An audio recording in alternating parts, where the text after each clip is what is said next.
Okay, next topic to discuss the differentiation of an implicit function. Alright, of the rules to follow. Differentiate this term of the equation f of xy is equal to 0 with respect to x. Considering y to be a function of x. Alright, to illustrate this topic with an example, alright, from the equation x to the third plus y to the third minus 3xy then be equal to 0. We are required to solve for the derivative of y with respect to x. But in according to implicit differentiation, when you differentiate y, you always multiply it by dy dx. Okay, let's try. Okay, the derivative of that will be 3x squared by power differentiation plus derivative of that will be 3y to the second power. But you differentiate y, so you are required to multiply it by your dy dx. Okay. Now this next term is 3. 1, 2, 3. I have to bring it out negative 3. Negative 3. I set a multiplier.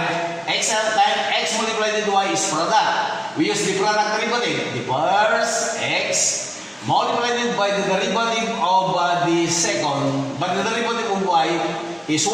But y is differentiated. So we have to multiply it by dy dx. Then plus the second is y. Times the derivative of the first. Equal to 1, the derivative of the term with respect to itself is 1. Then b equal to 0. Okay. We proceeded to algebra. Alright, that would be now 3x squared, then plus 3y to the second power times the derivative of y with respect to x. Okay, multiply to remove your bracket. 3 times x, that would be 3x times the derivative of y with respect to x. Multiply negative times positive will be negative 3 of y. Then you set to 0. Now next, I'm going now to combine terms involving dy dx. Pagtipunan. So I have to group 3y squared times the derivative of y with respect to x. Then minus 3x times the derivative of y with respect to x. Ayan po sina parenthesis. Then I have to transfer this term to the right side of the equation, which will make positive 3y. And that first term now, transpose also, that would be negative 3x to the second power. Now note that the value on the left side of the equation, note that dy dx is a common term. I have to bring it out. Luar ko, that the derivative of y with respect to x, then I set a multiplier. 3y to the second power. When you multiply, that would be the product. Then minus 3x. Then multiply that, that would be your second term. Then b equal to 3y, then minus 3x to the second power. Okay, now solving for your dy dx, the derivative of y with respect to x now will be equal now to, okay, 3y minus 3x squared, okay, divided by your quantity. You treat this to be a magnitude of your dy dx. That would be now 3y squared minus 3x. But to do the reduction of this fraction, remember that 3 is a common term. Okay, I have to bring it out 3. Dy dx now will be, I have to bring it out 3. I set a multiplier y minus 3 times y, 3y. Okay, minus x squared. When you multiply, that will be negative x squared divided by your denominator to bring it out 3 also. Okay? Then multiply it by y squared and minus x. Okay, let me check. 3 times that will be 3y squared. 3 times x will be 3x. Okay. Now remember that a fraction is a division. I divide 3 from 3. Then your total solution now will give us y minus x squared all over your y squared minus x. Okay, that is the way how to derive an implicit differentiation. Okay? Now, okay, next illustration. X squared plus y squared is equal to a squared. Remember that a is a constant, so the derivative of constant is equal to 0 according to the first definition. Okay, you are required to solve for the first derivative, dy dx, second derivative, d squared of y. D squared y divided by dx squared. Okay, from here, now note that the derivative of x squared will give us 2x. Then plus the derivative of the second will be 2y. But you differentiate y, you always multiply it by dy dx according to rule. Then the derivative of constant is 0. Okay, 0. Being a is a constant. Now, I have to transpose this to the other sides of the function. It will give us 2y times the derivative of y with respect to x, then be equal to negative 2x. Now, if 2y will be a magnitude of 2y, dy dx, where the first derivative now of your dy dx now will give us negative 2x divided by positive 2y. Now, approximate the division, I divide 2 from 2. Now, still your dy dx will give us negative x all over y. Now, that is the first derivative of the equation. Now, when we go now to second derivative, meaning we differentiate the first derivative to obtain yung second derivative. Okay. So, higher derivative. We differentiate first derivative to attain your second derivative d squared of y divided by d x squared. Okay. I have now to bring it out negative. I bring it out. Then an open bracket.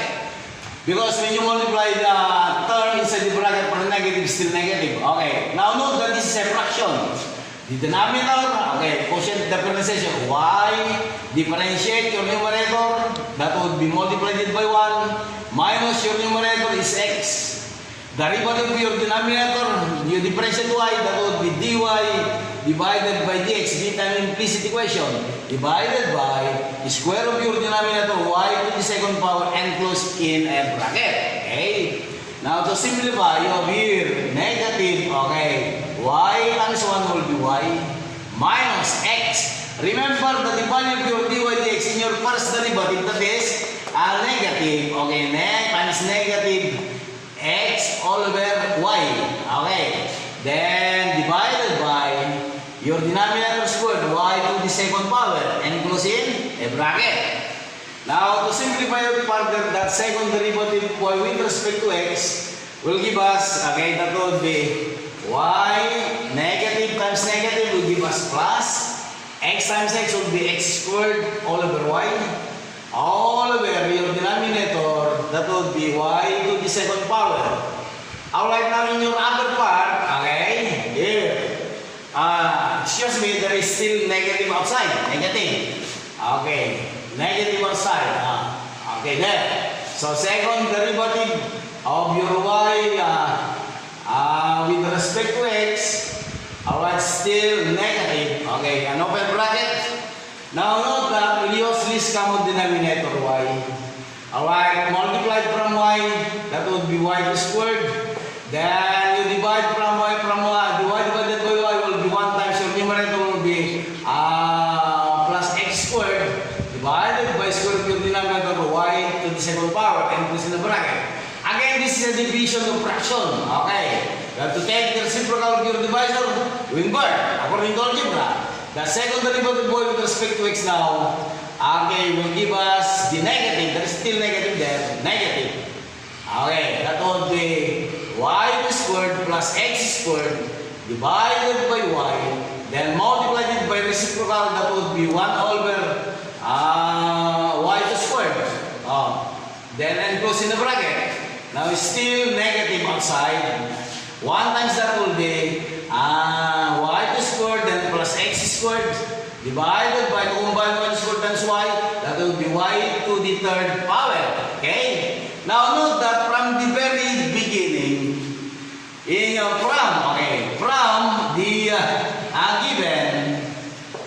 from the given equation required there will be x squared plus y squared is equal to a to the second power. Meaning to say, this value, that will give us the second derivative of y with respect to x will be negative. There's still negative there. Then, if I'm going to interchange x squared plus y squared, that will be the value of the given equation. So that will be a to the second power divided by y raised to the third power. Now, to multiply, okay, to remove your radical, second derivative of y with respect to x, okay, will give us negative a to the second power divided by y to the third power. Okay, that would be the second derivative of the required equation. Use using implicit differentiation. Okay, another example. To differentiate x squared will give us 2x. Now, the derivative for the second will be negative 4 times 2 will be 8y. Of course, you multiply it by dy dx, alright, being an implicit. Now, the derivative constant is 0. Okay. So, it's still negative 8y times the derivative of y with respect to x. You must transpose this value to the right side of the equation. Will give us negative 2x. Now, solving for your required dy divided by dx will give us negative 2x divided by the magnitude of that, negative 8y. Okay? So, your first derivative dy dx will give us negative divided by negative will be plus. By 2, reducing the fractional result by 2. Okay, that would be x. Okay, by 2, that would be 4y. Okay, question? Alright, the last. Alright, make your next meeting. Now, the derivative of this, implicit. You differentiate that would be 3y to the second power. But this is implicit, so you are required to multiply it by dy dx. Then plus, the derivative of the term with respect to sub is 1 times dy divided by dx. Then, the derivative of that would be 4x to the third power. Okay? Now, I have to group these two. Then I have to bring it out, the required derivative of y with respect to x. I set a multiplier, 3y squared, then plus 1. Because when you multiply that would be the product. We multiply from 1 will be dy dx, then b equal to 4x to the third power. Now solving for the required derivative, dy divided by dx will give us 4x to the third divided by your magnitude, that would be the quantity 3y squared plus 1. Okay. Any question, guys?